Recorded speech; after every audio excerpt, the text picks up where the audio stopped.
인간이 외로운 이유. 여러분께 한 가지 질문을 드리고 싶습니다. 지금 이 순간, 당신 곁에는 몇 명의 사람이 있습니까? 가족이 있을 수도 있습니다. 오랜 친구가 있을 수도 있습니다. 하지만, 정말 속마음을 털어놓을 수 있는 사람이 몇 명이나 됩니까? 나이가 들수록 이상하게도 더 많은 것을 가지게 되었는데, 더 외로워집니다. 사람들을 많이 만나왔는데, 오히려 혼자인 시간이 더 길어집니다. 이건 비밀입니다. 대부분의 사람들이 입 밖으로 꺼내지 않는 이야기입니다. 하지만 오늘 이 자리에서 솔직하게 이야기해 보려 합니다. 200년 전 독일의 한 철학자가 있었습니다. 그는 평생 혼자였고 평생 외로웠습니다. 하지만 그 외로움 속에서 인류 역사상 가장 깊은 인간의 진실을 발견했습니다. 그의 이름은 아르투르 쇼펜하우어. 오늘 그가 여러분께 말할 겁니다. 왜 우리는 외로운지, 그리고 그 외로움을 어떻게 살아야 하는지를. 어느 날 문득 이런 생각이 드신 적 있으신가요? 내가 이렇게 살아도 되는 건가? 나는 무엇을 위해 이렇게 열심히 살아온 걸까? 30대엔 바빴습니다. 아이를 키우고 직장을 다니고 살림을 꾸려야 했습니다. 40대엔 더 바빴습니다. 더 높이 올라가야 했고 더 많이 벌어야 했습니다. 50대엔 정신을 차려보니 아이들은 이미 품을 떠났고 거울 속에는 낯선 얼굴이 있었습니다. 그리고 60대, 70대, 전화기는 있는데 먼저 전화할 사람이 줄었습니다. 카카오톡 알림은 뜨는데 진심으로 나의 이야기를 들어줄 사람은 없는 것 같습니다. 이상한 일입니다. 지금 세상은 역사상 가장 연결된 세상입니다. 스마트폰 하나면 지구 반대편 사람과도 이야기할 수 있습니다. 그런데 왜 사람들은 점점 더 외로워진다고 말할까요? 통계를 보면 더 놀랍습니다. 한국의 65세 이상 노인 10명 중 3명은 심한 외로움을 느낀다고 답했습니다. 혼자 밥을 먹는 노인이 200만 명이 넘습니다. 하루에 한마디도 나누지 못하고 잠드는 날이 허다한 분들이 계십니다. 이것이 단순히 개인의 문제일까요? 쇼펜하우어는 말합니다. 아니라고. 이것은 인간이라는 존재 자체의 본질적인 문제라고. 제가 아는 한 분의 이야기를 드려도 될까요? 경기도 어느 소도시에 70대 초반의 할아버지가 계십니다. 젊은 시절 작은 공장을 운영하며 아들 둘을 대학까지 보냈습니다. 허리 한번 제대로 펴지 못하고 일만 했습니다. 그게 가족을 위한 사랑이라 믿었습니다. 그런데 은퇴 후 아들들은 각자의 가정을 꾸리고 서울과 외국에 살게 됐습니다. 아내는 10년 전 세상을 떠났습니다. 이제 그 할아버지의 하루는 아침 6시에 시작해서 저녁 9시에 텔레비전을 끄는 것으로 끝납니다. 누군가와 이야기를 나눈 날보다 혼자 밥을 먹은 날이 훨씬 더 많습니다. 그분이 어느 날 이런 말씀을 하셨습니다. 가장 무서운 건 아프거나 돈이 없는 게 아니야. 아무도 내가 오늘 뭘 했는지 관심 없다는 것. 그게 제일 무서워. 이 말이 마음에 걸렸습니다. 그분만의 이야기가 아니기 때문입니다. 우리는 왜 이렇게 외로운 걸까요? 더 정확히는 인간은 왜 태어날 때부터 외로운 존재인 걸까요? 이 질문에 답하기 위해 우리는 200년 전 독일 프랑크푸르트로 가야 합니다. 1788년 독일 단치기에서 한 아이가 태어났습니다. 이름은 아르투르 쇼펜하우어. 그의 아버지는 성공한 상인이었습니다. 부유한 가정에서 자랐지만 그의 어린 시절은 결코 따뜻하지 않았습니다. 아버지는 엄격했고 어머니와의 관계는 차가웠습니다. 어머니 요한나는 나중에 유명한 소설가가 됐지만 아들 아르투르와는 사이가 좋지 않았습니다. 아버지가 일찍 세상을 떠나자 어머니는 아들을 거의 내치다시피 했습니다. 쇼펜하우어는 어머니에게 보낸 편지에서 이렇게 썼습니다. 당신은 나의 어머니이기 때문에 나는 당신을 사랑했습니다. 하지만 당신은 그 사랑을 받을 자격이 없습니다. 상처받은 아이는 자랍니다. 그리고 상처받은 어른이 됩니다. 쇼펜하우어는 베를린 대학에서 강의를 시작했습니다. 당시 최고의 인기 강사는 헤겔이었습니다. 학생들은 헤겔의 강의실을 가득 메웠지만 쇼펜하우어의 강의실엔 몇 명이 오지 않았습니다. 그는 결국 강단을 떠납니다. 사랑도 쉽지 않았습니다. 그는 여러 번 사랑에 빠졌지만 평생 결혼하지 않았습니다. 오랫동안 혼자였습니다. 말년에는 프랑크푸르트의 작은 아파트에서 푸들 한 마리와 살았습니다. 그 개의 이름은 아트마였습니다. 산스크리트어로 세계의 영혼이라는 뜻입니다. 동네 사람들은 그를 이상한 노인이라고 불렀습니다. 하지만 그 작은 아파트에서 그 외로운 노인은 인류 역사에 남을 위대한 철학을 완성하고 있었습니다. 1818년 그의 나이 30세, 쇼펜하우어는 자신의 대표작을 완성합니다. 제목은 의지와 표상으로서의 세계. 이 책 한 권에 그는 인간의 모든 욕망, 고통, 외로움, 그리고 구원의 가능성을 담아냈습니다. 처음엔 아무도 읽지 않았습니다. 하지만 세월이 지나면서 이 책은 인류의 고전이 됐습니다. 그리고 지금 우리가 이 책을 펼쳐야 할 이유가 있습니다. 왜냐하면 이 책은 바로 왜 인간은 외로움가에 대한 가장 솔직한 답이기 때문입니다. 쇼펜하우어 철학의 핵심 단어는 의지윌입니다. 그런데 이 의지는 우리가 보통 생각하는 굳은 의지, 의지력이 아닙니다. 그가 말하는 의지는 우주 전체를 움직이는 맹목적인 힘입니다. 좀 더 쉽게 설명해 드릴게요. 지금 이 순간 여러분은 왜 물을 마시고 싶습니까? 목이 마르기 때문입니다. 목이 마른 건 몸이 수분을 원하기 때문입니다. 왜 몸은 수분을 원합니까? 살아남기 위해서입니다. 왜 살아남아야 합니까? 왜 살아남아야 하는지 이유를 설명할 수 없습니다. 그냥 살고 싶은 겁니다. 이 살고 싶다는 맹목적인 힘, 이유도 목적도 없이 그냥 존재하고 싶다는 충동.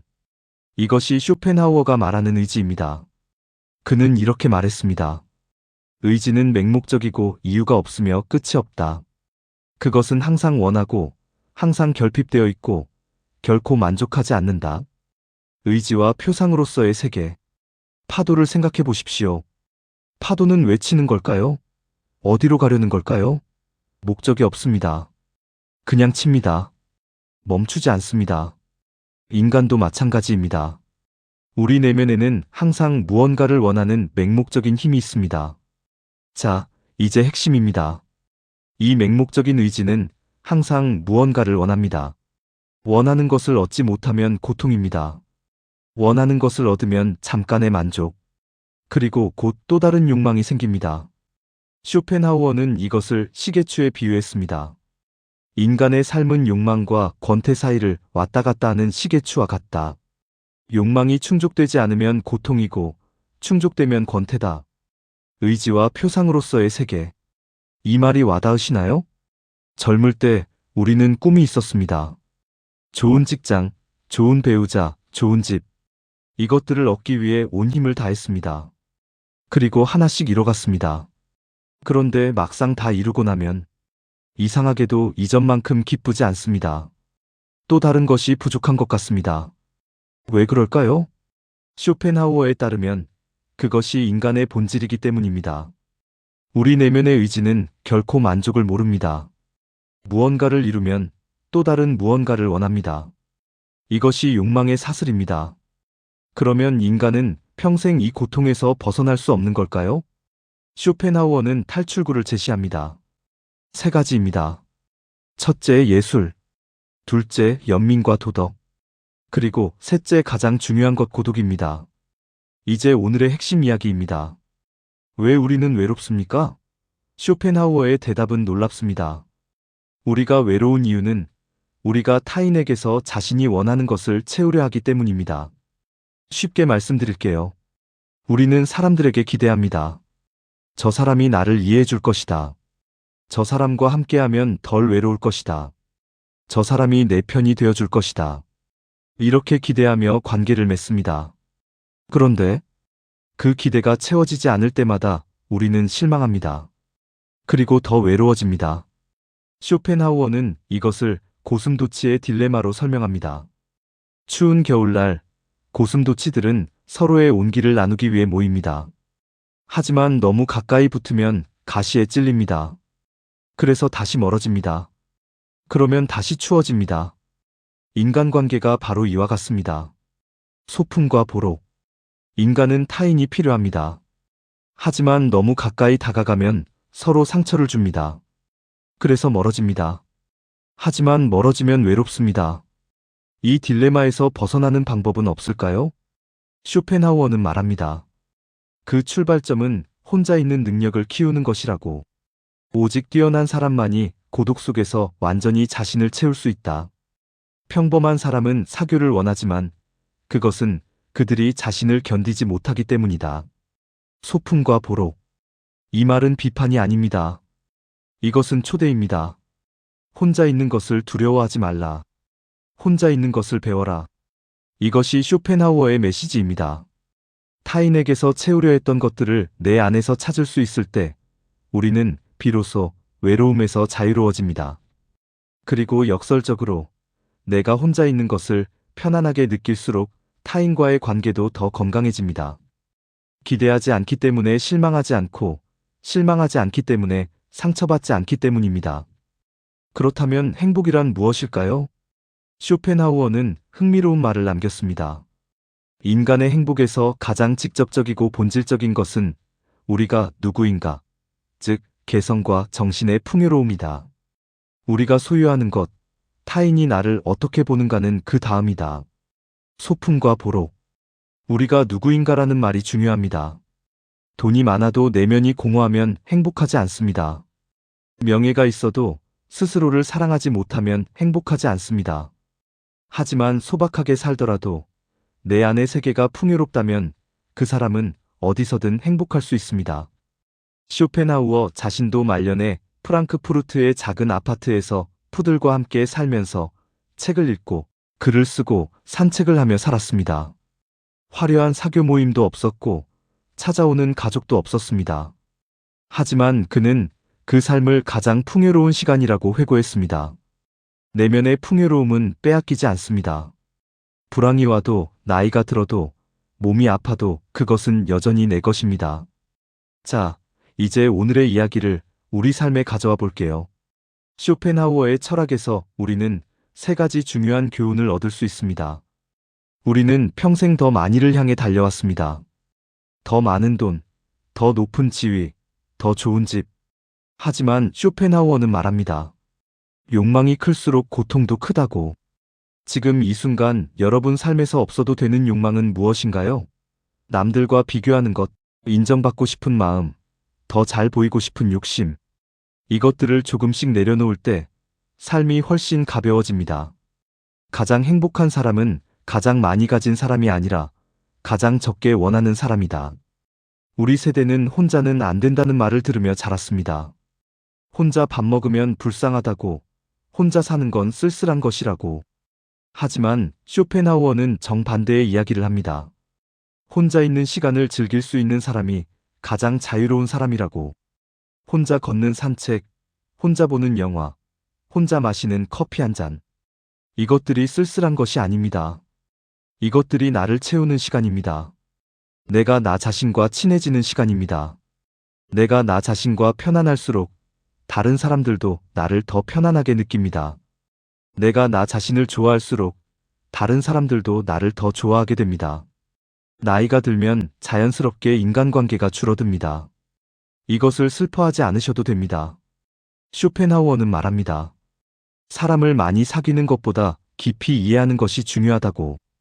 100명의 지인보다 1명의 진정한 친구가 더 값지다고. 지금 여러분 곁에 1명이라도 진심으로 이야기를 나눌 수 있는 사람이 있다면 그것으로 충분합니다. 그 한 사람을 소중히 여기십시오. 그 한 사람과의 시간에 최선을 다하십시오. 그리고 만약 지금 그런 사람이 없다면 먼저 손을 내밀어 보십시오. 어쩌면 상대방도 지금 누군가가 먼저 손을 내밀어 주기를 기다리고 있을지도 모릅니다. 오늘 우리는 200년 전 독일에서 평생 외로움을 살다간 한 철학자의 이야기를 들었습니다. 그는 어머니에게 버림받았고 강단에서 외면당했고 사랑에도 실패했습니다. 하지만 그 모든 외로움과 실패 속에서 그는 인류에게 가장 솔직한 진실을 남겼습니다. 인간은 본질적으로 외롭다. 그리고 그것은 부끄러운 일이 아니다. 우리가 외로운 이유는 우리가 부족해서가 아닙니다. 우리가 잘못 살아서가 아닙니다. 그것은 인간이라는 존재의 본질입니다. 우리 모두가 안고 있는 숙명입니다. 하지만 쇼펜하우어가 우리에게 알려준 것이 있습니다. 그 외로움을 타인으로 채우려 하지 말라고. 그 외로움 속으로 깊이 들어가 보라고. 그 고요한 고독 안에서 진정한 나를 만나라고. 그는 말년에 이런 말을 남겼습니다. 혼자라는 것은 나쁜 운명이 아니다. 진정으로 자신을 아는 사람에게 고독은 삶에서 가장 아름다운 시간이다. 소풍과 보록. 오늘 혼자인 시간이 찾아온다면 두려워하지 마십시오. 그 시간은 당신을 버린 것이 아닙니다. 그 시간은 당신에게 주어진 선물입니다. 소란스러운 세상을 잠시 내려놓고 오롯이 당신 자신과 만날 수 있는 귀한 시간입니다. 쇼펜하우어는 말했습니다. 어쩌면 우리가 그토록 두려워했던 고독은 가장 자유로운 삶의 시작일지도 모른다고. 오늘 영상 보러 와주셔서 감사합니다. 이 이야기가 여러분의 마음에 작은 위로가 되었으면 좋겠습니다. 구독과 좋아요는 이런 콘텐츠를 계속 만들 수 있는 힘이 됩니다. 그리고 혹시 오늘 이야기가 생각나는 분이 계시다면 그분께 이 영상을 공유해주세요. 다음 시간에는 또 다른 철학자의 이야기로 찾아오겠습니다. 건강하게 지내십시오.